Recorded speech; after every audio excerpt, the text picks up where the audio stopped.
कभी कभी आप किसी जगह में प्रवेश करते हैं और हवा में कुछ अजीब सा महसूस होता है, जैसे उस स्थान ने कहानियां संजो कर रखी हों। जैसे कोई अदृश्य उपस्थिति आपके भीतर से गुजर रही हो और बिना वजह समझे ही आपको शांति महसूस होती है या बेचैनी।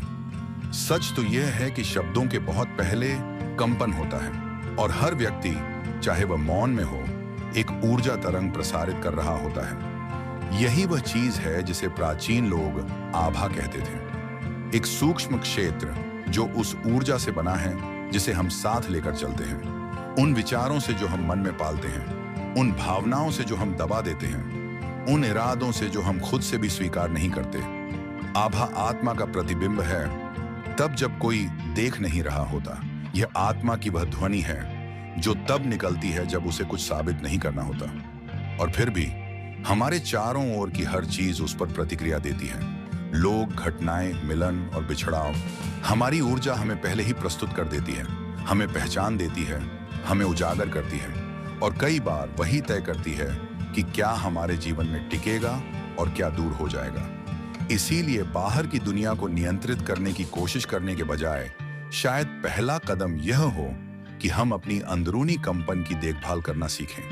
अंधविश्वास से नहीं, बल्कि जिम्मेदारी से, क्योंकि जो ऊर्जा आप बाहर भेजते हैं वही ऊर्जा आप अपने जीवन में आमंत्रित करते हैं। कुछ दर्द ऐसे होते हैं जिन्हें हम नाम नहीं दे सकते, ऐसी पीड़ाएं जो हमारी परछाई की तरह हमारे पीछे पीछे चलती हैं, ऐसे विचार जिन्हें हम जोर से नहीं कहते लेकिन जो हमारे साथ रहते हैं, और यह सब हमारी आभा में जीवित रहता है। जब हम मन ही मन शिकायतें पालते हैं, भले ही चुपचाप, जब हम यह दिखाते हैं कि सब कुछ ठीक है जबकि भीतर ही भीतर हम टूट रहे होते हैं, तो हमारी ऊर्जा मुरझा जाती है, सिकुड़ जाती है, दुखी हो जाती है, और दुनिया इसे महसूस करती है। बिना शब्दों के, बिना इशारों के।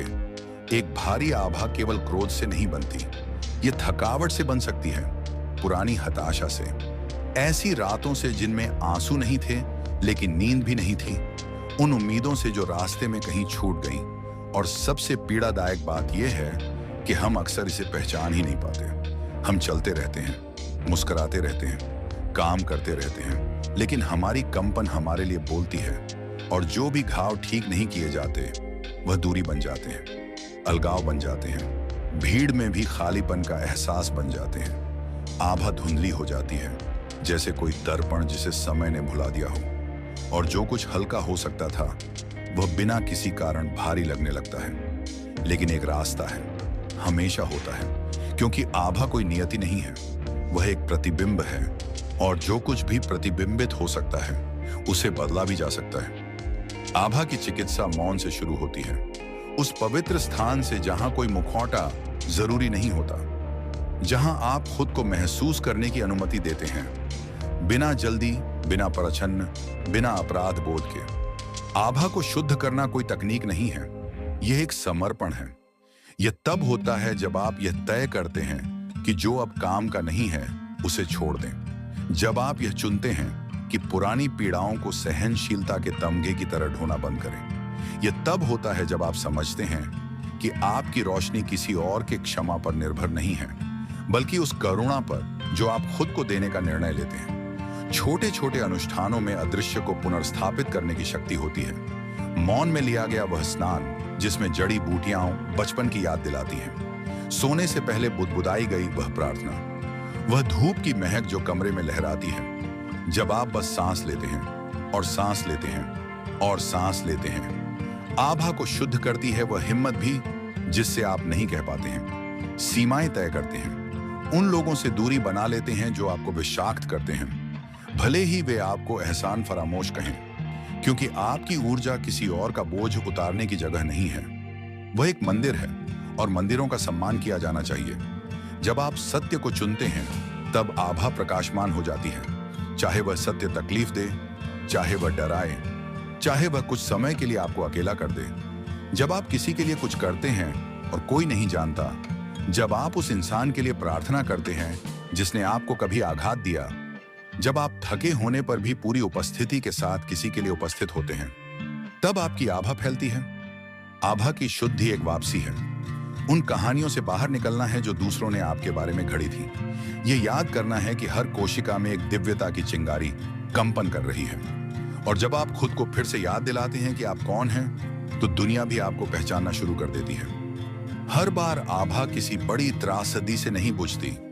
कभी कभी वह धीरे धीरे मंद पड़ने लगती है, उन छोटी छोटी गद्दारियों से जो आप हर दिन अपने ही खिलाफ करते हैं।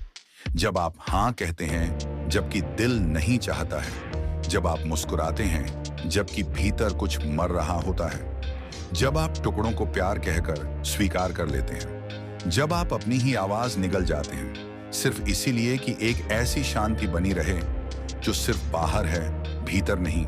और यहीं से शुरू होता है वह अदृश्य रिसाव। आप थकान महसूस करते हैं लेकिन नहीं जानते किससे। लगता है कुछ खो गया है लेकिन नहीं जानते कब। लगता है आप हैं लेकिन जैसे अब खुद के भीतर घर नहीं बचा। आभा तब लहूलुहान होती है जब आप सबके लिए उपयोगी बनने की कोशिश में खुद को भूल जाते हैं, जब आप उन पीड़ाओं का बोझ उठाते हैं जो आपकी नहीं है, जब आपकी रोशनी एक सौदे में बदल जाती है, स्वीकार किए जाने, प्यार पाने, मान्यता मिलने के लिए।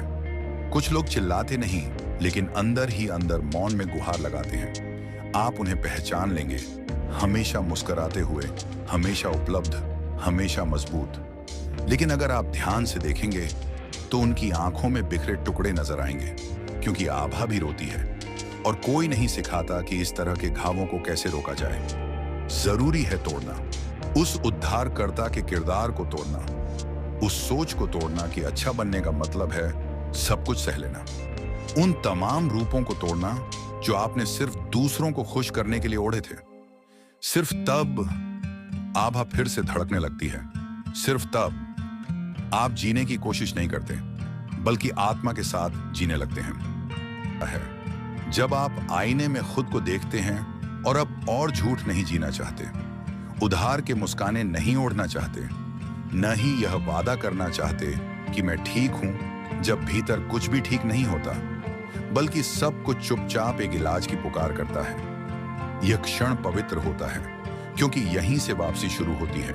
वापसी अपने भीतर, उस मौन मंदिर की ओर जो आपके अंदर बसा है, आपकी आत्मा के उस हिस्से की ओर जो अब अनदेखा किए जाने से थक चुका है। आपकी आभा आपसे परिपूर्णता नहीं मांगती। वह नहीं चाहती कि आप हमेशा मजबूत रहें या हमेशा रोशनी बने।